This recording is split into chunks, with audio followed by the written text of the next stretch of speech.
Ukiran inspirasi sang maestro dipadu teknik desain modern. Tempaan keterampilan ahli tenun BHS membawa kualitas BHS ke tingkat teratas.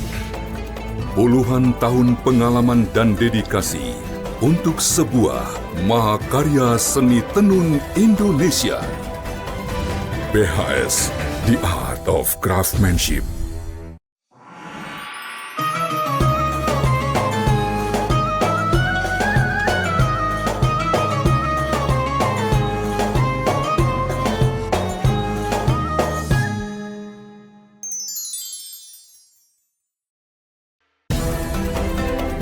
BHS, The Art of Craftsmanship.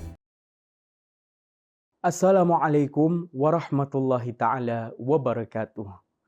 Bismillah, walhamdulillah, al khairu wa syarru bima syiatillah. Wassalatu wassalamu ala rasulillah, Sayyidina Muhammad ibn Abdillah, wa ala alihi wa sahbihi wa mawalah, wa la hawla wa la quwata illa billah amma ba'du. Hadirin hadirat rahimakumullah. Alhamdulillah, Allah panjangkan umur kita sehingga kita memasuki bulan Ramadan. Yang mari di bulan Ramadan ini kita kembali mengingat salah satu hadits qudsi yang disampaikan oleh Nabi Muhammad SAW, di mana Allah berfirman di dalamnya, Ana inda dhanni abdi bi. Aku tergantung prasangka hambaku. Oleh karena itu mari kita yakinkan diri kita.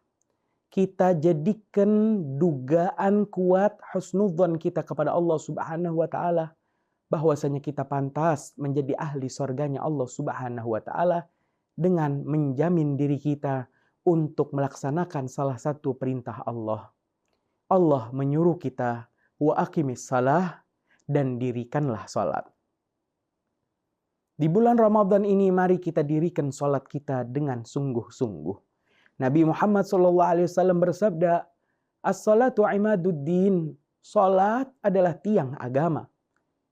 Man aqamaha faqad aqamaddin.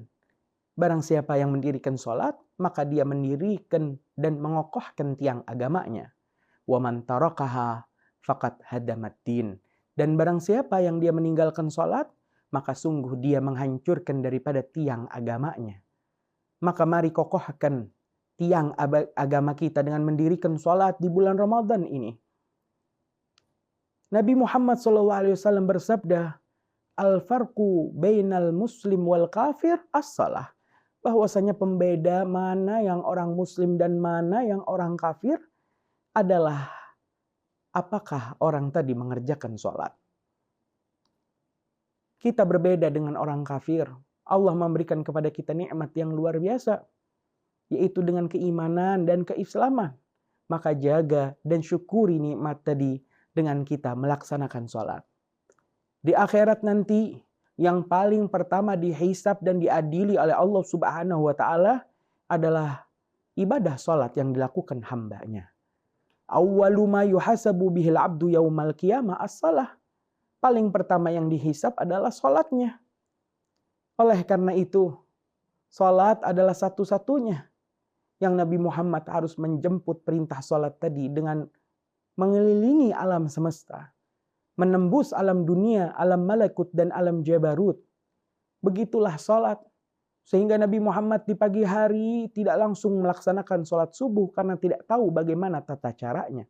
Sehingga Nabi Muhammad menunggu tuntunan berikutnya dari malaikat Jibril, dan malaikat Jibril di hari pertama turun di awal waktu sholat. Malaikat Jibril mengatakan kepada Nabi Muhammad, sholatlah engkau sebagaimana aku sholat. Ikutilah apa yang akan aku kerjakan.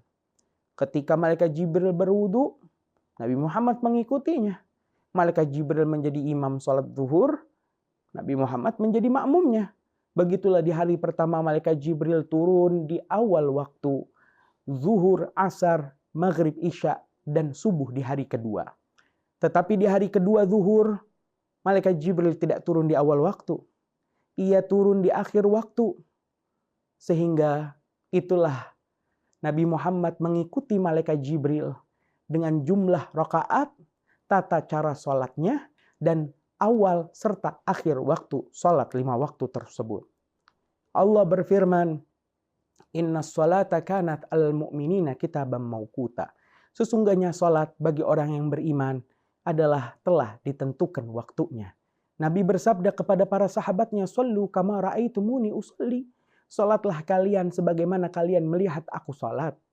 Sehingga salat yang kita lakukan saat ini adalah salat yang persis sama dilakukan oleh Nabi Muhammad yang melihat malaikat Jibril melakukan salat. Apakah kita harus salat di awal waktu? Apakah kita harus salat berjamaah dan di masjid? Iya, itu adalah keafdolan dan keutamaan. Tetapi boleh kita salat sendirian di rumah. Boleh kita salat dimanapun kita berada. Boleh kita salat di tengah atau di akhir waktu. Salatlah selama hayat masih dikandung badan. Salat adalah kewajiban yang harus kita lakukan walaupun kita sakit. Tidak bisa salat berdiri maka duduk ataupun terlentang. Kita harus tetap melaksanakan salat.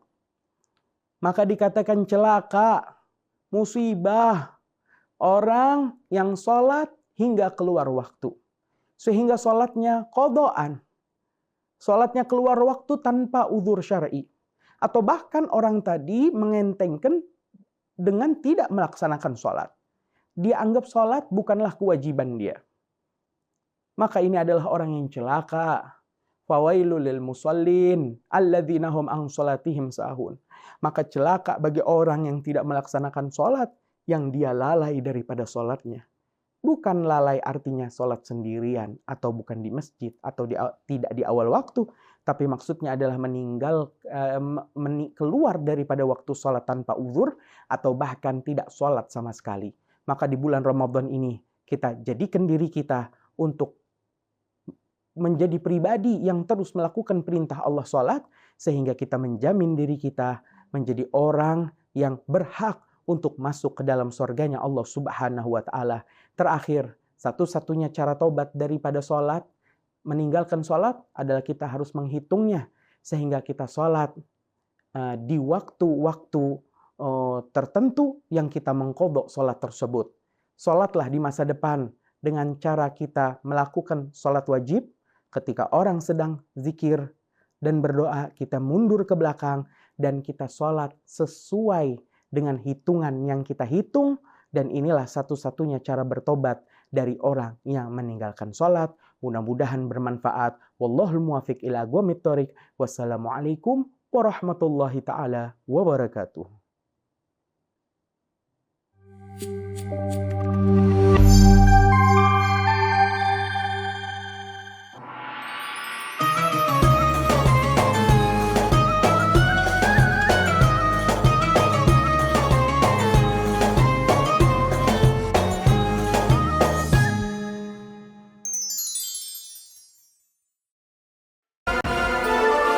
Atlas, inspiring the world.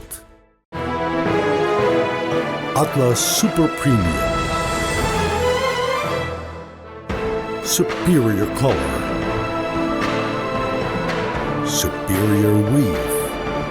Maximum density. Superior comfort.